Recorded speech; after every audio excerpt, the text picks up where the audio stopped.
नमस्कार। यो हो समाचारमा स्वागत छ। म रन्जु अधिकारी।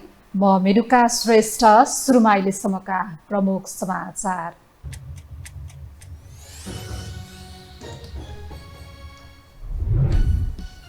एमालेको प्रदेश अधिवेशनमा प्यानल बनाएर नेतृत्व चयन प्रक्रिया अघि बढ्दा अध्यक्ष ओली असन्तुष्ट। कुइनो ठोक्का ठोक नगर्न चेतावनी। दलगत दम्बको शिकार बन्दै कोशी प्रदेश। सरकार र आन्दोलनरत राहत शिक्षक बीच 5 बुँदे सहमति। आन्दोलन फिर्ता। चिकित्सकका माग सम्बोधन गर्न स्वास्थ्य मन्त्रालयलाई संसदीय समितिको निर्देशन।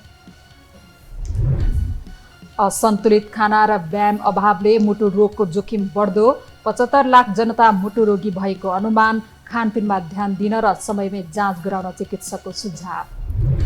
पाकिस्तानको मास्तुङमा धार्मिक भेलालक्षित आक्रमण। कम्तीमा 52 जनाको मृत्यु, 50 जनाभन्दा धेरै घाइते। थप घटना हुन नदिन सङ्कटकाल घोषणा।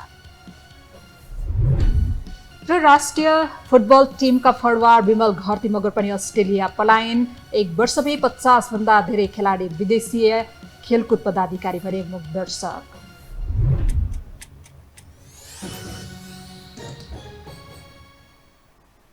अब समाचार विस्तारमा। प्रदेश अधिवेशनमा प्यानल बनाएर नेतृत्व चयन हुन थालेपछि एमाले अध्यक्ष केपी शर्मा ओलीले असन्तुष्टि जनाउनु भएको छ। विराटनगरमा कोशी प्रदेशको अधिवेशन उद्घाटन गर्दै अध्यक्ष ओलीले प्रदेशको नेतृत्व चयन गर्दा केन्द्रको इशारामा चल्न निर्देशन दिनुभएको हो। कोशीमा अध्यक्षका लागि विनोद ढकाल र घनश्याम खतिवड़ाको नाम चर्चामा छ। खतिवड़ालाई अध्यक्षमा अघि सार्ने ओली सहितको चाहना छ। ढकाल पक्षलाई लक्षित गर्दै ओलीले सकेसम्म सहमति गर्न र नभए निर्वाचनबाट गरे पनि कुहिनो ठोकाठोक नगर्न अध्यक्ष ओलीको निर्देशन छ। एकताबद्ध भएर हाम्रो पार्टी जान्छ, तर एकताबद्ध हुनका लागि यस्ता अधिवेशनहरूमा सर्वसम्मति भएर पनि जान सक्छ। त्यो झन् राम्रो हो, झन् लोकतान्त्रिक कुरा हो। यदि सर्वसम्मति भएन भने म साथीहरूलाई भन्न चाहन्छु, सर्वसम्मति भएन भने बिना वैमनस्यता, बिना कुहिनो ठोकाठोक, एकअर्कालाई अल्झाउने कुरा छोडेर स्वस्थ प्रतिस्पर्धा गर्नुहोस्। हार जित भइसकेपछि त्यसपछि त्यसलाई विषय नबनाउनुहोस्, इगोको विषय पनि नबनाउनुहोस्, हार जितको विषय पनि नबनाउनुहोस् र चित्त दुखाउने काम पनि नगर्नुहोस्।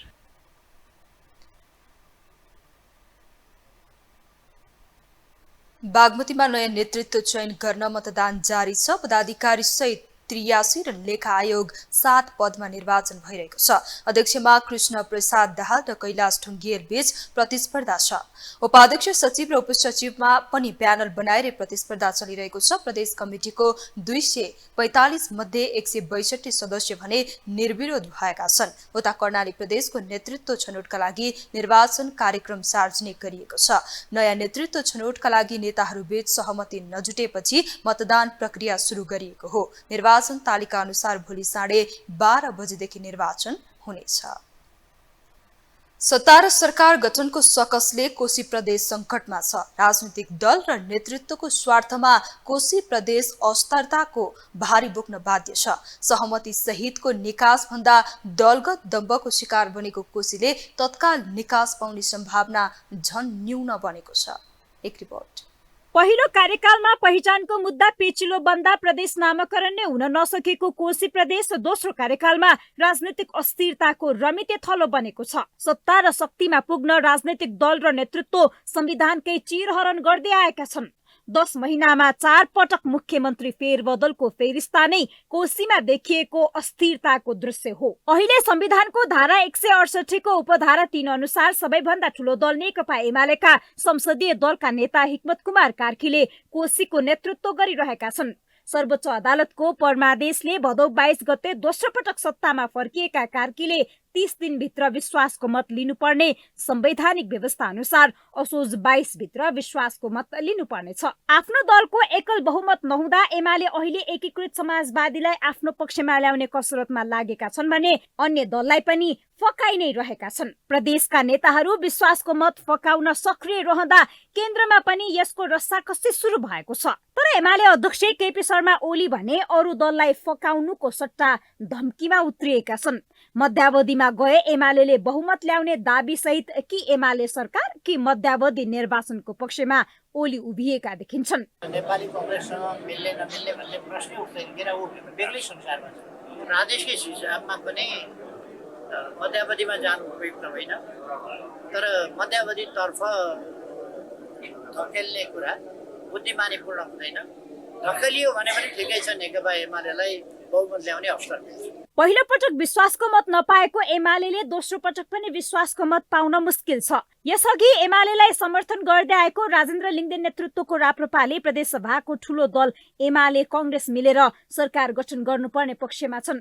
कोशीमा उद्धव थापा नेतृत्वको गठबन्धन सरकार जोगाउन संविधानको ठाडो उल्लङ्घन गर्दै पहिले सभामुख र दोस्रो पटक सभाध्यक्षको पदकै दुरुपयोग गरेर विश्वासको मत लिए पनि अदालतको आदेशले सफल बन्न सकेन। सत्ता गठबन्धनलाई प्रदेश र राजनीतिक अस्थिरता भन्दा गठबन्धनकै चिन्ता बढी छ। गठबन्धन र संहिता जोगाउन एमालेसँग सौदाबाजी गर्ने पक्षमा गठबन्धन छैन।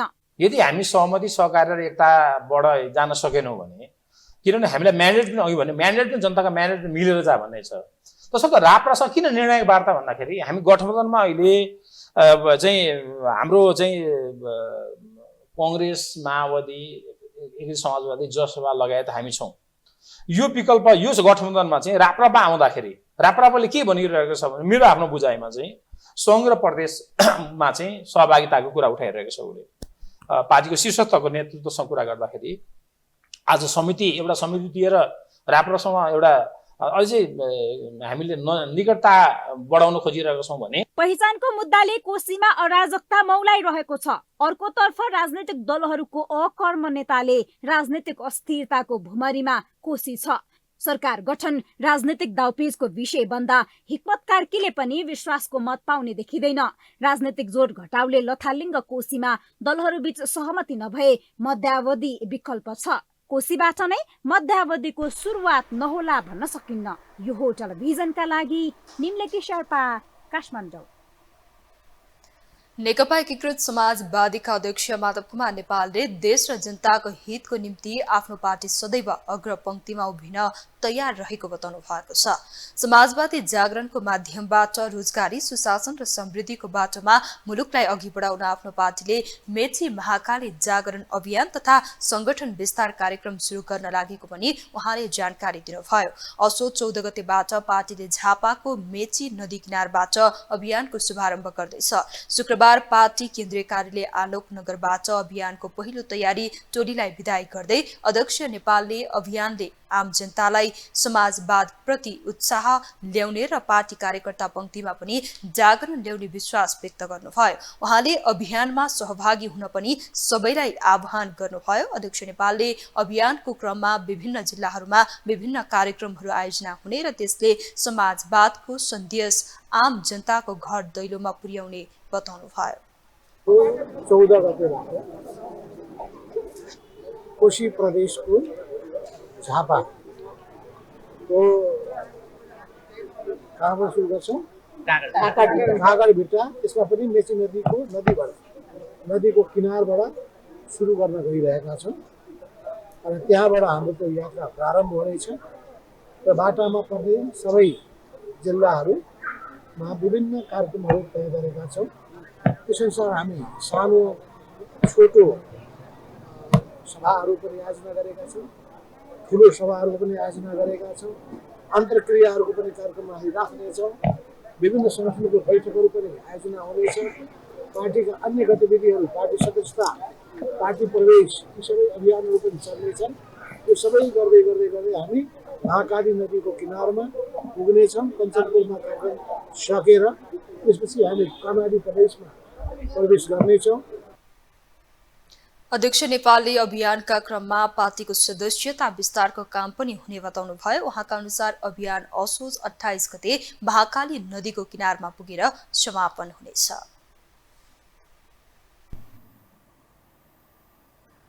अब बाँकी समाचार।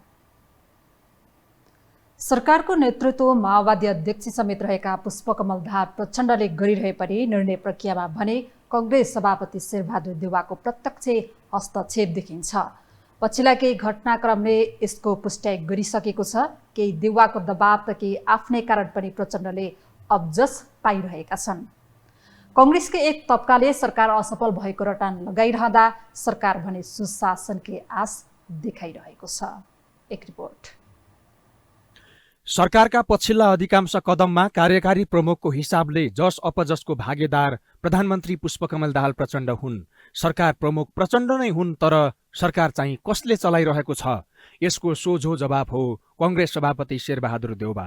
5 दलीय गठबन्धनमा भागबण्डा नमिलेपछि पुस 10 मा प्रधानमन्त्री बन्न एमाले अध्यक्ष केपी ओलीको शरणमा गएका प्रचण्ड ओलीकै कारण सरकार सञ्चालनमा समस्या भएको भन्दै उपसभामुख र उपराष्ट्रपति समेत त्यागेर फेरि देउवाकै फेरो समातेका थिए। अहिले उनै देउवाले प्रचण्डलाई उपयोग गरेर लाभ लिइरहेका छन्। देउवा अहिले प्रचण्ड प्रधानमन्त्री भएकै बेला नक्कली शरणार्थी प्रकरणमा जेलमा रहेका बालकृष्ण खाँडलाई छुटाउन दबाब दिने आशय समेत व्यक्त गर्न थालेका छन्। गिर्जा बनाउन लागेको थियो नि मुद्दा त बयानै दिन जान्न भन्नु उहाँ अख्तियारमा मुद्दा लाग्दैमा चाहिँ भन्न पाइन्छ, भ्रष्टाचार भन्न पाइन्छ।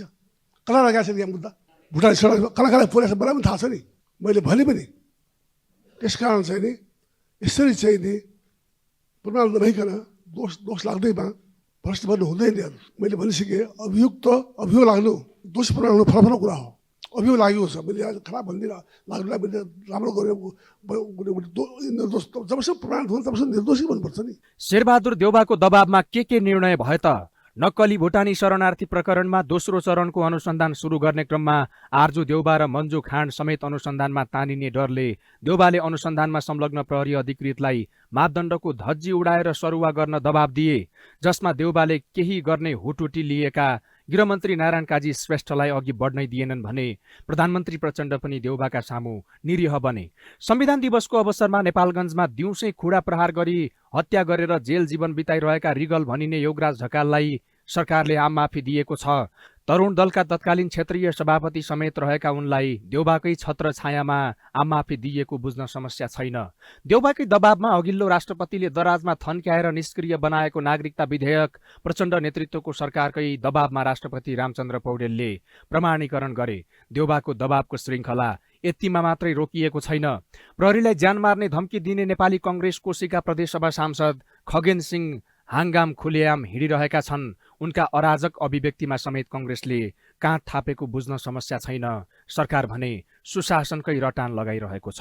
अहिले सरकार अब यो सबै कुरा गर्नको निम्ति हामीले समृद्धि हासिल गर्नको निम्ति के हो त पहिलो शर्त भन्दा पहिलो शर्त भनेको सुशासनै हो, पहिलो शर्त भनेको भ्रष्टाचार विरुद्धको सङ्घर्षै हो भन्ने दुईटा कुरालाई मान्यतामा राखेर सुशासन कायम गर्ने, सेवा प्रवाहलाई व्यवस्थित गर्ने र त्यसका निम्ति के गर्ने त भन्नुहुन्छ भने भ्रष्टाचार विरोधी अभियानमा अगाडि बढ्ने भन्ने कुरामा त हाम्रो सबैको साझा मतकै आधारमा हामी अगाडि बढ्यौँ भने। कङ्ग्रेसभित्रकै एक तबका भने सरकारका यी कदमहरूको लोक रिझाइका लागि मात्रै विरोध गरिरहेको छ। कङ्ग्रेसमै पटक पटक सरकारको विरोध किन हुन्छ भन्दा प्रचण्डलाई देउवाको बनावटी जवाब हो। लोकतान्त्रिक पार्टीमा यस्तो स्वाभाविक हो। फेरिएको सत्ता समीकरण कम्युनिस्टहरूमा फुट ल्याउनका लागि मात्रै थिएन भन्ने अहिले पुष्टि भइरहेको छ। पार्टीभित्रैबाट सरकारको आलोचना भइरहँदा देउवाले प्रचण्ड छाड्न नसक्नुमा अर्को पटक सरकारको नेतृत्व आफै गर्नु र विवादित कामहरू प्रचण्डकै कार्यकालमा निमिट्यान्न पार्नु देउवाको स्वार्थ देखिन्छ। जानकारहरू भने गठबन्धनको सरकारमा एकले अर्कोलाई बोक्नु स्वाभाविक ठान्छन्। कोलिसन गभर्मेन्ट हो, तपाईँ र हामीले सरकारलाई दिएको म्यान्डेट, अहिलेको पार्लियामेन्टलाई दिएको म्यान्डेट भनेको एउटा पार्टीले तिमी सरकार बनाउन सक्दैन, कम्तीमा 2-3टा पार्टी मिलेर सरकार बनाउनुपर्छ र यो सरकार 5 वर्ष टिक्नुपर्छ। 2टा म्यान्डेट सँगसँगै छ है। हेर्नुहोस् यहाँ तुरन्तै मध्यावधि जनताले राम्रो मान्दैन, तर तपाईँहरू मिलेर चलाउनुहोस्, तपाईँहरूसँग त्यो आर्ट पनि हुनुपर्छ भनेर चाहिँ जनताको म्यान्डेट हो। त्यो सन्दर्भमा कसलाई बोक्यो भन्ने कुरा महत्त्वपूर्ण होइन, कोही न कोहीलाई बोक्नै पर्छ। अहिले शेरबहादुरजीले प्रचण्डलाई बोकेका छन्, प्रचण्डले शेरबहादुरलाई बोकेका छन्, कसैले कसैलाई बोकेको होइन। मतलब प्रचण्डले कङ्ग्रेसलाई बोकेका छन्, के अरे कङ्ग्रेसले प्रचण्डलाई बोकेका छन् होइन। अब त्यो बिचमा फेरि अनि त्यसलाई नै आकाश खस्यो भन्नु हुँदैन कि। प्रधानमन्त्री प्रचण्डले एकातर्फ सुशासनको मुहान फुटाउने बताइरहँदा देउवा भने प्रचण्डको काँधमा एकपछि अर्को बन्दुक राखेर फायर गरिरहेका छन्। निर्णय प्रचण्ड नेतृत्वको मन्त्री परिषदले गरिरहेको छ, जस र अपजस पनि प्रचण्डले नै भोगिरहेका छन्, तर चलाउने काम भने देउवाले गरिरहेका छन्। यसो भनिरहँदा प्रचण्ड मात्रै पनि चोखो भने छैनन्। सुन प्रकरणमा माओवादीकै नेता तानिन थालेपछि अनुसन्धान कमजोर बनाएको तथा ललिता निवास प्रकरणमा सहयात्री जोगाएको, आफैले वाचा गरेको गौर हत्याकाण्डको छानबिनबाट पछि हटेको लगायत घटनाक्रमको अपजस पनि प्रचण्डले आफ्नै कारण बोकिरहेका छन्। यो हो टेलिभिजनका लागि धर्मराज भट्ट, काठमाडौँ। चीनको औपचारिक भ्रमणमा रहनुभएका प्रधानमन्त्री पुष्पकमल दाहाल प्रचण्ड चीनको छेन्दु पुग्नु भएको छ। प्रधानमन्त्री प्रचण्ड तिब्बतको ल्हासाबाट आज बिहानको उडानबाट छेन्दु पुग्नु भएको हो। उहाँलाई छेन्दु सिचुवान प्रान्तका उपगभर्नर याङ सिङपिङ, विदेश मन्त्रालयको सिचुवान प्रान्तका निर्देशक चाङ ताओ र विदेश मन्त्रालयको एसियाली मामिला सम्बन्धी विभाग प्रमुखले स्वागत गर्नुभएको थियो। छेन्दुमा रहँदा उहाँले पाण्डा प्रजनन केन्द्रको निरीक्षण गर्नुभएको छ। प्रधानमन्त्री नेतृत्वको टोलीमा मन्त्री सचिव लगायतको प्रतिनिधित्व छ। गत शनिबार अमेरिकाबाट चीन भ्रमणमा निस्कनुभएका प्रधानमन्त्री प्रचण्ड भोलि काठमाडौँ फर्किनुहुनेछ। केही दिनदेखि अशान्त बनेको काठमाडौँको माइती घर भोलिबाट भने केही शान्त बन्ने देखिन्छ। आज आन्दोलनरत शिक्षकसँग सरकारले 5 बुँदे सहमति गरेसँगै शिक्षकहरूको सडक सङ्घर्ष फिर्ता भएको छ भने चिकित्सकको माग सम्बोधन गर्न संसदीय समितिले सरकारलाई निर्देशन दिएको छ। संसदीय समितिको निर्देशन मानेर सरकारले चिकित्सकको माग सम्बोधन गरेमा उनीहरूको पनि सडक सङ्घर्ष रोकिनेछ। एक रिपोर्ट। असोज 5 गते सरकारसँग भएको सहमतिसँगै शिक्षक महासंघबाट धोका महसुस गरेका राहत शिक्षक त्यसपछि पनि निरन्तर आन्दोलनमै थिए। उनीहरू आफ्नै अभिभावक संस्था शिक्षक महासंघ विरुद्ध पनि आक्रोश ओकल्दै सडक छाडेनन्। तर शुक्रबार सरकारसँग 5 बुँदे सहमति भएसँगै उनीहरू पनि घर फर्किने भएका छन्। सरकार र शिक्षक महासंघ बीच असोज 5 गते भएको सहमतिमा राहत अनुदान कोटामा कार्यरत शिक्षकको सीमित प्रतिस्पर्धा सम्बन्धी व्यवस्थालाई एकपटकका लागि आन्तरिकतर्फ 75% कायम गर्ने उल्लेख थियो। सरकारले ल्याएको विधेयकमा 50% भनिएको थियो। 75% बनाउने सहमतिप्रति राहत शिक्षकको असहमति थियो। सहमतिपछि शिक्षा विज्ञान तथा प्रविधि मन्त्री अशोक कुमार राईले प्रस्तावित विद्यालय शिक्षा सम्बन्धी संघीय ऐन निर्माणमा नपुगेका छुटपुट कुरालाई संसदीय प्रक्रिया मार्फत समावेश गर्ने गरी सहमति भएको बताए। यो सहमति शिक्षक महासंघसँग भएको सम्झौताको उत्तरखण्ड भएको उनको तर्क छ। सम्झौतालाई संसदमा प्रस्तुत गरी संसदीय प्रक्रिया मार्फत विधेयकलाई पारित गर्दा सबै कुरा सामेल हुने प्रतिबद्धता जनाउँदै उनले राहत शिक्षकका माग पूरा गर्ने जिम्मेवारी मन्त्रालयलाई आएको बताए। विद्यालय शिक्षा सम्बन्धी संघीय ऐन निर्माण गर्ने चाहिँ जुन विधेयक छ, यो विधेयक मा नपुग छुटपुट कुराहरूलाई चाहिँ नै संसदीय प्रक्रिया मार्फत चाहिँ समावेश गरियोस्, ऐन बनाउँदाखेरि कुनै कुरा पनि नछुटोस् भन्ने हिसाबले यो चाहिँ नै शिक्षक महासंघसँग भएको सम्झौताको उत्तरखण्ड हो। यो सरकारले विद्यालय शिक्षा विधेयक संसदमा दर्ता गराएपछि देशभरका शिक्षकहरू असोज 3 गतेदेखि विद्यालय बन्द गरेर आन्दोलनको मोर्चामा थिए। तर असोज 5 गते महासंघले सरकारसँग गरेको सहमतिले रुष्ट बनेका राहत शिक्षकले आन्दोलन रोकेका थिएनन्। राहत शिक्षकको आन्दोलन फिर्ता भएकै दिन शुक्रबार नै चिकित्सकहरूका माग पनि सम्बोधन हुने बाटो खुलेको छ। उनीहरूको माग वार्ता मार्फत सम्बोधन गर्न सरकारलाई संसदीय समितिले निर्देशन दिएसँगै चिकित्सकको मन पनि बुझ्ने भएको छ। शिक्षा स्वास्थ्य तथा सूचना प्रविधि समितिको बैठकले स्वास्थ्य सेवालाई मर्यादित, सुरक्षित, भयरहित बनाई निर्बाध रूपमा सेवा प्रवाह गर्ने वातावरण तयार पार्न स्वास्थ्य मन्त्रालयलाई निर्देशन दिएको हो। संसदीय समितिको तर्फबाट चिकित्सकका समस्या सम्बोधनका लागि भएका पहल कदमीबारे समिति सदस्य डाक्टर तोसीमा कार्कीलाई आन्दोलनरत चिकित्सकलाई जानकारी गराउने जिम्मेवारी दिएको समिति सभापति भानुभक्त जोशीले बताएका छन्। यसको तर्फबाट समस्या समाधान गर्नका लागि माननीय तोसीमाजीले यो निर्णय भन्दा पनि अनौपचारिक ढङ्गले तोसीमाजीले र आन्दोलनरत साथीहरूलाई अथवा डाक्टरहरूलाई फिर्ता गर्नका लागि उहाँले समितिको तर्फबाट भएका सबै पहल कदमीको बारेमा जानकारी गराउनुहुनेछ। बैठकमा स्वास्थ्य तथा जनसङ्ख्या मन्त्री मोहनबहादुर बस्नेत पनि थिए। एउटा स्वास्थ्य कर्मीले 4 जना बराबरको काम गर्न नसक्ने भन्दै उनले दरबन्दी थप्ने विषयमा सबैको सहमति जुटिसकेको र अब छिटै प्रक्रिया अघि बढ्ने प्रतिबद्धता जनाएका छन्। स्वास्थ्य कर्मीको सुरक्षाका सन्दर्भमा सरकार गम्भीर भएर लाग्ने भन्दै उनले शान्ति सुरक्षाको हिसाबले स्वास्थ्य क्षेत्रलाई व्यवस्थित गर्नु सबैको दायित्व भएको र चिकित्सा शिक्षा ऐन परिमार्जन गरी चिकित्सा क्षेत्रको समस्या समाधान गरिने पनि जवाफ दिएका छन्। यो दरबन्दी यही ढङ्गबाट रहिरह्यो भने यस्ता घटनाहरू जतिसुकै कडा कानुनी कारबाही गर्ने हामीले प्रतिबद्धता जाहेर गरेर नयाँ नयाँ विधान संविधानै संशोधन कानुन परिमार्जन जे गरे पनि हामीले यसलाई 100% समस्या समाधान गर्न सक्दैनौँ। यो किनारा लाग्छ, यो अन्तिम अवस्थामा पुगेको छ। पछिल्लो समय पेशागत आन्दोलनले प्रशय पाइरहँदा सरकार भने त्यति धेरै गम्भीर देखिँदैन। शिक्षकले पढाउन छोडेर सडक रोज्दा डाक्टरहरू पनि आफूहरूमाथि हुने गरेको आक्रमणको विरोधमा माइतीघर मण्डल नै आइपुगे। अरू पेशागत संगठन समेत सरकारलाई झकझक्याउन सडकमै आउनुपर्ने परिस्थिति छ। मौलाउँदो पेशागत आन्दोलनलाई मत्थर पार्न उनीहरूलाई सडकमा आउनै नपर्ने वातावरण बनाउने दायित्व सरकारकै हो। हामीसँग समाचार बाँकी नै छन्, अहिलेलाई विश्राम।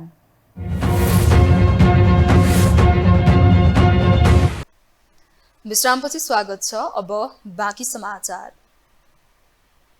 सत्ताको रङमा रङ्गिएपछि बडेमानका सादगीहरू पनि दागी बन्न पछि पर्दैनन् भन्ने पछिल्लो उदाहरण कानुन मन्त्री धनराज गुरुङ बनेका छन्। यसअघि नै रातो पासपोर्ट काण्डमा नाम मुछिए पनि सांसद र मन्त्री नहुँदासम्म उनले गरेका राजनैतिक निष्ठाका कुरा न्यायहीनताको विरोध अनि कानुनी राज्यको वकालतको छवि मात्रै राम्रो थियो। तर यो निर्वाचनमा पितृको भोटबाट निर्वाचित भएको आरोप लागेका उनी कानुन मन्त्री भएपछि त झन् कलङ्कको उदाहरण नै बनेका हुन्। एक रिपोर्ट। चर्को बोलीले विपक्षीलाई प्रहार गर्ने तथा काङ्ग्रेसको कोइराला पक्षको सम्भावनाको आधार नै बनेका धनराज गुरुङ कानुन मन्त्री बन्दै गर्दा पितृको भोटले चुनाव जितेको आरोप खेपिरहेका थिए। यद्यपि 2057 सालमा सनसनी मचिएको रातो पासपोर्ट दुरुपयोग काण्डका मुख्य व्यक्ति भएको प्रहरी अधिकारीकै दाबीका बीच नेपाली राजनीतिमा छवि सुधार्दै गएका उनले कानुनमा स्नातकको शैक्षिक योग्यताले कानुनी राज्य स्थापनातर्फ सकारात्मक भूमिका नै खेल्ने धेरैको अपेक्षा समेत थियो। हुन पनि उनले आफ्ना निष्ठामाथि प्रश्न नउठाउन सार्वभौम संसदमा सांसदहरूलाई समेत चेतावनी नै दिने गरेको दृश्यले उनको दोहोरो रूप छ भनेर पत्याउन धेरैलाई सहज पनि थिएन। तर न्याय परिषद बैठकमा पदेन सदस्य भएको फाइदा उठाउँदै गुरुङले पितृले समेत भोट हालेको भनेर चर्चित बुथ कब्जालाई वैधानिकता दिने निर्वाचन अधिकृतलाई न्यायाधीश बनाउन भिटो प्रयोग गरेर आफ्नो असलियत देखाए। प्रधान न्यायाधीश विदेश जान लागेकाले समयको दबावमा परेका बेला जिल्ला न्यायाधीश नियुक्तिमा कोटा मागेका उनले आफूलाई चुनाव जिताउन सघाएका सरकारी वकिल रामचन्द्र शर्मालाई जिल्ला न्यायाधीश बनाए। गजब त उनको वरीयता नै 29 न्यायाधीशका लागि परीक्षा दिएका 211 मध्ये पास भएका सर्वोच्चका इजलास अधिकृत पारसमणि पोखरेल भन्दा अगाडि राखे। न्यायाधीशकै सवालमा नक्कली भुटानी शरणार्थी प्रकरणमा बालकृष्ण खाँडलाई जेलको हावा खुवाएका काठमाडौँ जिल्ला अदालतका न्यायाधीश प्रेम प्रसाद नेउपानेलाई असोज 6 मा सरुवा गरेर रुकुमकोट जिल्ला अदालतमा पुर्याएर अर्को पुरुषार्थ देखाए। असामान्य अवस्थामा बाहेक 2 वर्ष नपुगी न्यायाधीशको सरुवा नहुने परम्परा विपरीत 2079 साउनमा मात्र जिल्ला अदालत आएका नेउपानेको सरुवा गुरुङकै जोडबलमा भएको बुझ्न कुनै समस्या छैन। त्यसअघि त्रिभुवन विश्वविद्यालयका उपप्राध्यापक प्रेम चलाउने माथि सांघातिक आक्रमण गर्ने नेपाल विद्यार्थी संघका कार्यकर्तामाथिको मुद्दा फिर्ता लिने निर्णय गरेर आफ्नो स्वरूप देखाइसकेका थिए। तर यी उदाहरण कसैले देख्दै नदेखेको भन्ने भ्रममा रहेका उनी लाजै पचाएर निष्ठाकै राजनीति गरेर मर्ने बताउन छाडेका छैनन्। एउटा कुरा निश्चित रूपमा तर बीचमा भन्न चाहन्छु कि नेपाली राजनीतिमा देखिएको विकृति विसङ्गतिका विरुद्धमा सधैँ लडेर तपाईँहरूको बीचमा सधैँ निष्ठाको राजनीतिको रूपमा उभिएर निष्ठाको राजनीति गर्ने व्यक्तिको रूपमा उभिएर म मर्न चाहन्छु। यति मेरो प्रतिबद्धता छ। आफू संसद बाहिर हुँदा विरोध गरेका मुद्दा उनी आफैले बोक्न थालेको यसले प्रश्न हुँदा लाज नै लजाउने पछिल्लो उदाहरण त रिगल ढकालको आम माफीको विषय बनेको छ। लखेटी दिन दहाडै मध्य शहरमा खुडाले काटेर चेतन मानन्दरको हत्या गरेपछि अदालतको फैसलाबाट जन्मकैद सजाय भोगिरहेका ढकाललाई कानुन मन्त्री गुरुङकै पहलमा 60% कैद मिनाहा गरी रिहा गरिएको हो। तत्कालीन समयमा काङ्ग्रेसको युवा भातृ संगठन तरुण दलका क्षेत्रीय सभापति समेत रहेका गुण्डा नायके ढकाल यो व्यवस्थाकै महत्त्वपूर्ण आधार संविधान बनेको सम्झनामा मनाइने संविधान दिवसमा रिहा गरिएका हुन् भने व्यवस्थाको संरक्षक राष्ट्रपति रामचन्द्र पौडेलले सरकारको सिफारिसमा उनको बाँकी कैद मिनाहा गरिदिएका हुन्, जसले पीडित परिवार त्रासमा पुग्दा तथा ढकालले तरुण युवाहरू अब दबिएर बस्न नपर्ने सार्वजनिक दिन अभिव्यक्ति सुरु गरिसकेका छन्, जसलाई वरिष्ठ अधिवक्ता बालकृष्ण नेउपाने संविधानकै धज्जी उडाएको रूपमा हेर्छन्।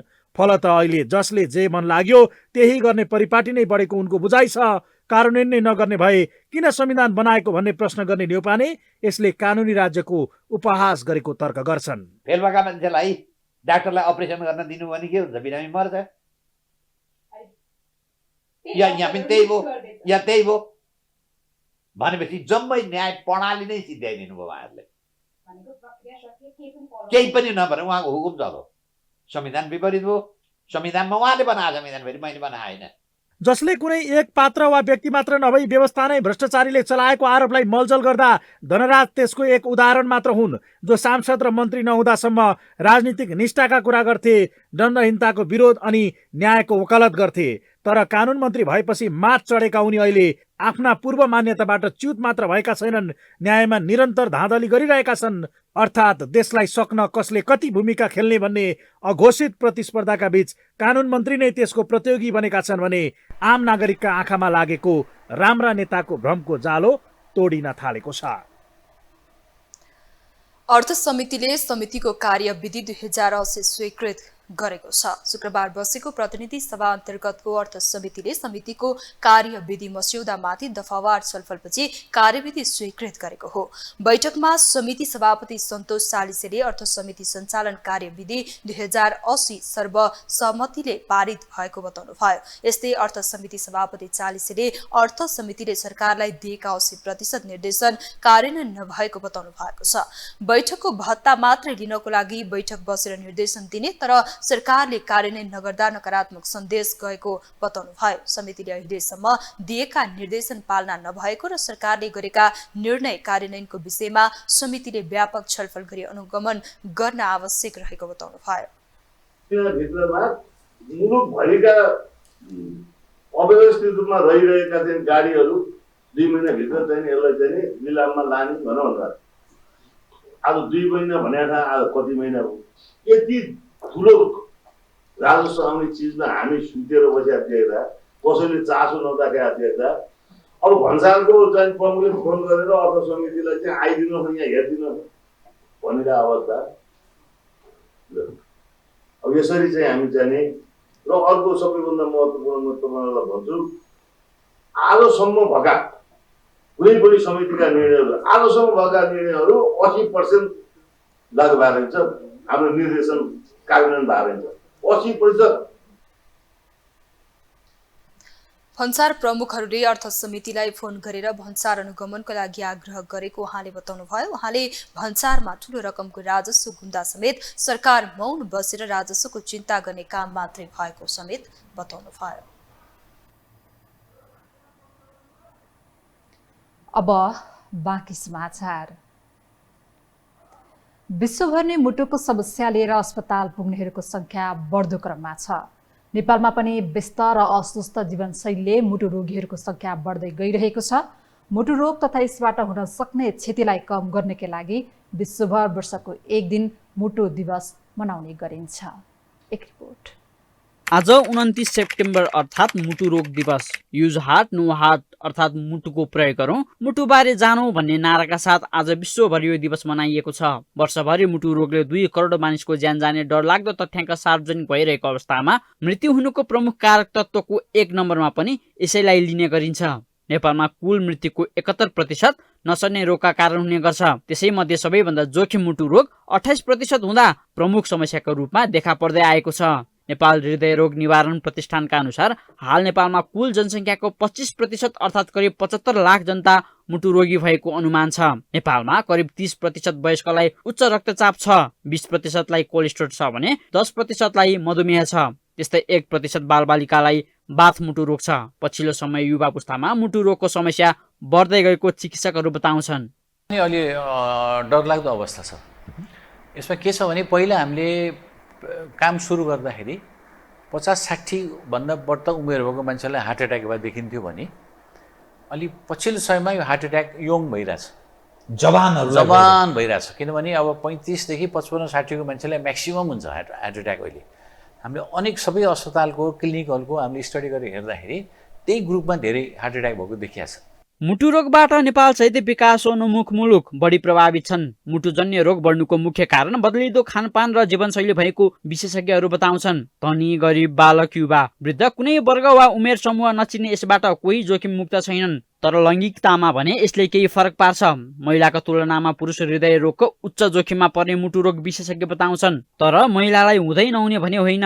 उच्च रक्तचाप, मधुमेह, चुरोट सेवन, मोटोपन, शारीरिक व्यायामको कमी, उच्च कोलेस्ट्रोल, अत्याधिक तनाव तथा नकारात्मक सोच, बढ्दो उमेर, पारिवारिक कारण जस्ता समस्या लिने बढी मुटु रोगको जोखिममा हुन्छन्। त्यसैले मुटु रोगबाट बच्न कम्तीमा वर्षको एक पटक भने जाँच गराउन चिकित्सकको सुझाव छ। पहिला हामीले के ध्यान दिनु पर्यो भने हाम्रो आफ्नो स्वास्थ्यको के छ अवस्था त्यो हेर्नु पर्यो। त्यसैले हामी साधारणतः एउटा के हामीले एडभाइस गर्छौँ भने हरेक मान्छेको जन्मदिनको दिनमा चेकअप गराउनुहोस्।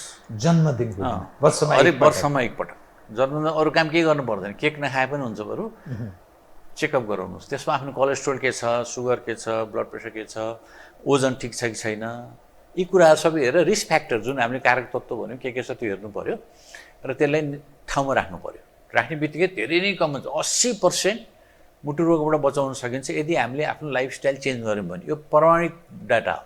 जीवनशैली परिवर्तन गरेर मुटु रोग र हृदयघातको जोखिमलाई कम गर्न सकिन्छ।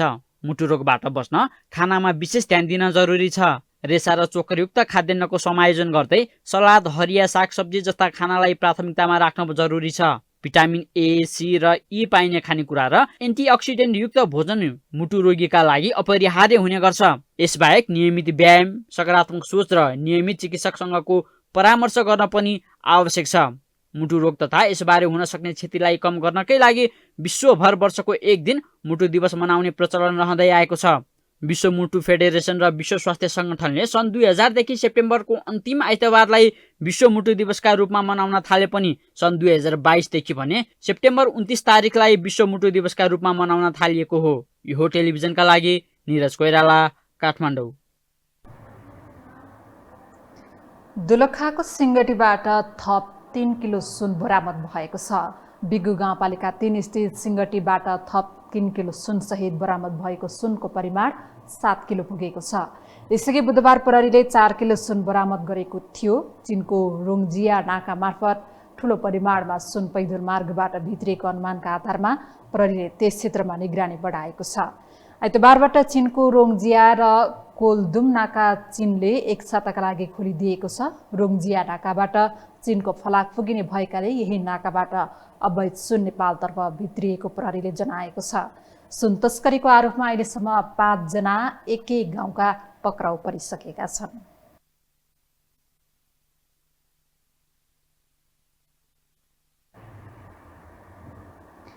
आपराधिक विश्वासघात गरेको आरोपमा अभिनेता अनमोल केसी पक्राउ परेका छन्। उपत्यका अपराध अनुसन्धान कार्यालय काठमाडौँको टोलीले साँगाबाट उनलाई पक्राउ गरेको हो। रावण नामक फिल्ममा भएको विवादलाई लिएर निर्माता समूहले केसी विरुद्ध आपराधिक विश्वासघातको कसुरमा किटानी जारी दिएका थिए। उनलाई भक्तपुरको साँगाबाट साँझ 5:30 बजे नियन्त्रणमा लिएको र थप अनुसन्धानका लागि हिरासतमा लिएको प्रहरीले जनाएको छ। निर्माण कम्पनी सुदर्शन थापा प्रोडक्सन प्रणालीको तर्फबाट सुप्रिया भन्ने चन्द्रकला कटवालको उजुरीको आधारमा अनमोल विरुद्ध केही दिनअघि पक्राउ पूर्जी जारी भएको थियो। प्रहरीले खोजी गर्दा सूचनाको आधारमा साँगाबाट पक्राउ गरिएको हो। केसीले फिल्म खेल्छु भनेर बैंक ट्रान्सफर मार्फत 10 लाख रुपैयाँ लिएको तर फिल्म खेल्न नमानेको आरोप रहेको छ। हामीसँग अन्तर्राष्ट्रिय र खेल समाचार बाँकी नै छन्। अहिलेलाई पुनः विश्राम।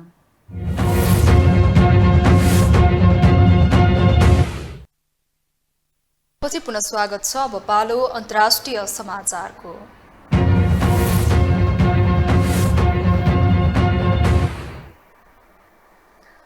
पाकिस्तानको बलुचिस्तान प्रान्तको दक्षिण पश्चिमी मास्तुम जिल्लामा भएको विस्फोटमा परि कम्तीमा 52 जनाको मृत्यु भएको छ। आज बिहान भएको विस्फोटमा परि 50 जना भन्दा धेरै घाइते भएको प्रहरी अधिकारीलाई उद्धृत गर्दै अन्तर्राष्ट्रिय सञ्चार माध्यमहरूले जनाएका छन्। ईद मिलादुन नबी मनाउन मानिसहरू भेला भएको मस्जिद नजिकै विस्फोट भएको बताइएको छ। बलुचिस्तानका प्रान्तीय अधिकारीहरूले आतंकवादीहरूले विस्फोट गराएको भन्दै निन्दा गरेका छन्। थप घटना हुन नदिन सङ्कटकालको घोषणा गरिएको सरकारी अधिकारीहरूले जनाएका छन्। चीनमा उच्च ओहदाका धेरै अधिकारीहरू अहिले बेपत्ता छन्। चीनमा उच्च ओहदाका धेरै अधिकारीहरू बेपत्ता भएसँगै सी जिनपिङ भ्रष्टाचार शुद्धिकरणमा पो लागेका हुन् कि भन्ने आशंका समेत बढ्न थालेको छ। राष्ट्रपति सीको कारबाहीमा सेलिब्रेटी अर्बपति समेत परिसकेका छन्। एक रिपोर्ट। केही महिना यता चीनमा उच्च ओहदाका धेरै अधिकारीहरू बेपत्ता छन्। चीनमा उच्च ओहदाका धेरै अधिकारीहरू बेपत्ता भएसँगै कतै सी जिनपिङ विशेष गरी सेनासँग सम्बन्धित अधिकारीहरूको शुद्धिकरणमा पो लागेका हुन् कि भन्ने आशंका बढेको छ। अहिले चीनका रक्षा मन्त्री ली साङफूले त्यस्तै नियति भोग्नु परेको छ। उनी सार्वजनिक जीवनमा देखा परेका छैनन्। सीको कारबाहीमा अर्बपति फिल्म स्टार तथा पप गायिका जाओ गएको अगस्तमा सार्वजनिक जीवनबाट यसै गरी गायब भइन्। युवालाई भट्काउने वा कम्युनिस्ट पार्टीको आदर्शबाट टाढा लैजाने काम गरेको भन्दै सरकारले उनको अनलाइन प्रस्तुति, फिल्म र टिभी शोमा प्रतिबन्ध लगायो। त्यसपछि जाओ नजरबन्दमा परिन्। पूर्वी चीन स्थित आफ्नै गृहनगरमा सीमित उनको अहिले जीवनशैली अज्ञात छ। गत जुनको अन्त्यदेखि गुमनाम रहेका चीनिया विदेश मन्त्री छिनकाङ अझै सार्वजनिक स्थानमा देखिएका छैनन्। सुरुमा उनीहरूको अनुपस्थितलाई स्वाभाविक रूपमा हेरिएको थिएन, तर एक अमेरिकी उच्च कूटनीतिज्ञले औलाएपछि त्यसबारे सूक्ष्म परीक्षण गर्न थालियो। रकेट फोर्समा काम गर्ने 2 जना उच्च अधिकारीहरू र सैन्य अदालतमा काम गर्ने 1 जना न्यायाधीशलाई हटाएको केही सातापछि ली बेपत्ता भएका हुन्। अधिकारीहरूलाई हटाएको बारे चीनले स्वास्थ्यका कारण भन्ने बाहेक अन्य कुनै आधिकारिक विवरण दिएको छैन। कोभिड महामारीपछि सुस्ताएको अर्थतन्त्र र युवा बेरोजगारीसँग सङ्घर्ष गरिरहेको चीनमा सी माथि पार्टीबाट पनि दबाव परेको आकलन छ। चीनको राजनैतिक प्रणाली अन्तर्गत सी जिनपिङ केवल चीनका राष्ट्रपति मात्रै नभई सेनाका सर्वोच्च नेता पनि हुन्। एकातर्फ हेर्ने हो भने उच्च अधिकारीहरू बेपत्ता हुनुले सीको नेतृत्वमा अस्थिरता रहेको संकेत गर्छ। मन्त्री भएका जेनेरल ली साङफू र चिनगाङलाई सीले रुचाएका थिए। त्यसैले पनि उनीहरूमाथि 81 भएको कारबाहीलाई चीनिया राष्ट्रपतिले उचित मूल्याङ्कन गर्न नसकेको मान्न सकिन्छ। उच्च अधिकारीहरू यसरी बेपत्ता हुनुलाई राष्ट्रपतिले गराएको राजनीतिक शुद्धिकरणका रूपमा हेर्छन् भने पनि यो घटना उनको निम्ति राम्रो देखिँदैन। यो त्यतिखेर भएको छ जतिखेर उनले गत वर्ष भएको ताजा पार्टी काङ्ग्रेसमा सम्भावित प्रतिस्पर्धी गुटहरूलाई पन्छाएर आफ्नो शक्ति सुदृढ पारेका थिए। तर अर्को रूपमा हेर्ने हो भने सीले फेरि आफू शक्तिशाली भएको देखाउन पाएका छन्। भ्रष्टाचार प्रति सार्वजनिक प्रहार गर्न चर्चित मानिएका सीले राजनीतिक कर्मीलाई हटाएर आफ्नो शत्रुलाई पाखा लगाउने उद्देश्य राखेको पनि हुन सक्ने पर्यवेक्षकहरूले बताएका छन्। बन्दुकको नालबाट राजनीतिक शक्ति आर्जन हुन्छ भन्ने माओ सेतुङको पश्चात रहेका सीलाई रहस्यमय ढङ्गले चीनका अर्बपति व्यवसाय अनि उच्च राजनीतिक सम्भावना बोकेका पुस्ता एकपछि अर्को गर्दै सीको निशानामा परिरहेको प्रष्ट देखिँदै गएको छ। सन् 2013मा कार्यभार सम्हाले लगत्तै सीले उच्च राजनीतिक ओहदाका व्यक्ति र कर्मचारी, कलाकार सबैमाथि लक्षित गरेर हजारौं पक्राउ परेको अनुमान गरिएको छ। यो हो टेलिभिजनका लागि मिङमा शेर्पा, काठमाडौँ। अब पालो खेल समाचारको।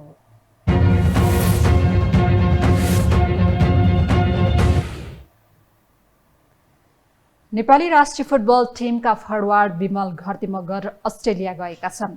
दशकभन्दा लामो फुटबल करियरलाई त्यागेर उनी अस्ट्रेलिया पलायन भएका हुन्। उनले सन् 2012मा बङ्गलादेश विरुद्धको मैत्रीपूर्ण खेलमा डेब्यू गरेका थिए। इन्फा एकाडेमीका उत्पादन विमलले नेपालका लागि 40 क्याप जितेका छन्। 25 वर्षीय विमलले मच्छिन्द्र क्लबबाट शहीद स्मारक ए डिभिजन लिग खेलेका थिए। सन् 2015मा नेपालले विमलको कप्तानीमा भारतलाई हराउँदै पहिलो अन्डर-19 साफ च्याम्पियनसिप जितेको थियो। पछिल्लो 1 वर्षमा मात्रै नेपालका 50 भन्दा धेरै खेलाडी अस्ट्रेलिया पलायन भइसकेका छन्। नेपाली पब्जी टोली 19औं एसियाली खेलकुदको सेमिफाइनलमा पुगेको छ। आज भएको एलिमिनेसन राउन्डको समूह सीमा दोस्रो हुँदै नेपाल सेमिफाइनलमा पुगेको हो। यो समूहबाट हङकङ पनि सेमिफाइनलमा पुगेको छ। समूह सीमा नेपाल, हङकङ, प्यालेस्टाइन र साउदी अरेबिया थिए। यस्तै समूह एबाट दक्षिण कोरिया र थाइल्यान्ड, समूह बीबाट आइजक चीन र चाइनिज ताइपे तथा समूह डीबाट जापान र इन्डोनेसिया सेमिफाइनलमा पुगेका छन्। अब सेमिफाइनलमा 4 समूहका शीर्ष 2 टोली बीच 2 समूहमा प्रतिस्पर्धा हुनेछ।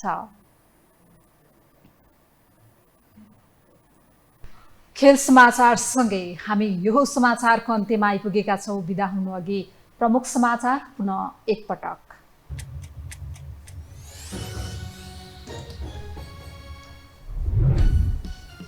एमालेको प्रदेश अधिवेशनमा प्यानल बनाएर नेतृत्व चयन प्रक्रिया अघि बढ्दा अध्यक्ष ओली असन्तुष्ट, कुइनो ठोक्का ठोक नगर्न चेताउने, दलगत दम्बको शिकार बन्दै कोशी प्रदेश। सरकार र आन्दोलनरत राहत शिक्षक बीच 5 बुँदे सहमति, आन्दोलन फिर्ता, चिकित्सकका माग सम्बोधन गर्न स्वास्थ्य मन्त्रालयलाई संसदीय समितिको निर्देशन। असन्तुलित खाना र व्यायाम अभावले मुटु रोगको जोखिम बढ्दो, 75 लाख जनता मुटु रोगी भएको अनुमान, खानपिनमा ध्यान दिन र समयमै जाँच गराउन चिकित्सकको सुझाव। पाकिस्तानको मास्तुङमा धार्मिक भेलालक्षित आक्रमण, कम्तीमा 52 जनाको मृत्यु, 50 जना भन्दा धेरै घाइते, थप घटना हुन नदिन सङ्कटकाल घोषणा। र राष्ट्रिय फुटबल टिमका फरवार्ड विमल घरती मगर पनि अस्ट्रेलिया पलायन, 1 वर्षमै 50 भन्दा धेरै खेलाडी विदेशीय, खेलकुद पदाधिकारी भने मुख दर्शक।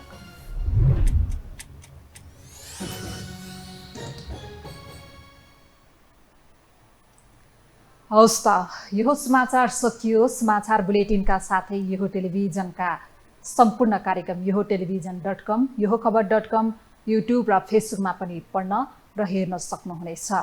मोबाइलमा यो टिभी एप डाउनलोड गरी हामीलाई प्रत्यक्ष हेर्न सक्नुहुनेछ। तथ्य सहितको निष्पक्ष समाचार तथा मनोरञ्जनका लागि हेर्दै रहनुहोला यो टेलिभिजन। नमस्कार।